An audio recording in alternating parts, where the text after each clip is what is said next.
দিনে একজনে বলে দিলে তো লাভ নেই। এটা হচ্ছে আমাদের গ্রামের আলু ক্ষেত। একটা গ্রামীণ ভাষায় ওগুলো গিয়ে লাল আলু,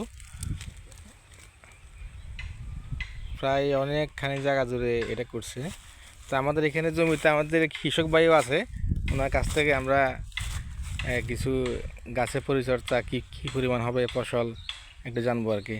তো কী অবস্থা, জানাতে ভালো আছেন নি? এই আছি, ভালো আছি। যে কী অবস্থা, এখানে আলু করছেন যে আলু কেমন হবে? আলু 1 বিঘাতে প্রায় 80 মনের মতো হবে। আচ্ছা, 1 বিঘার মতো করা হয়েছে। গত বছর থেকে বেশি হবে নাকি? আশা তো করি গত বছর থেকে বেশি হবে, একটু বৃষ্টি হইলে আরো বেশি হইতো। ও আচ্ছা আচ্ছা, যাক তাহলে তো ভালোই। ক টাকা ইনভেস্ট করছেন এখানে? এখানে প্রায় 25,000 টাকার মতো গেছে। আচ্ছা আচ্ছা আচ্ছা, যাক আশা করি মোটামুটি ভালোই বাম্পার ফলন হবে। বাম্পার ফলন ঠিক হবে, আছে। ঠিক এটা আশা করি। আর দেখা যাক, আর একচলা বৃষ্টি হইলে এটা সবচেয়ে ভালো হইতো আর কি, বৃষ্টি তো নেই। আচ্ছা, যাই হোক বৃষ্টি হলে ফসল ভালো হবে আশা করি। বৃষ্টির জন্য সবার দোয়া করেন। ঠিক আছে, ধন্যবাদ আলু সবাইকে। মোটামুটি খারাপ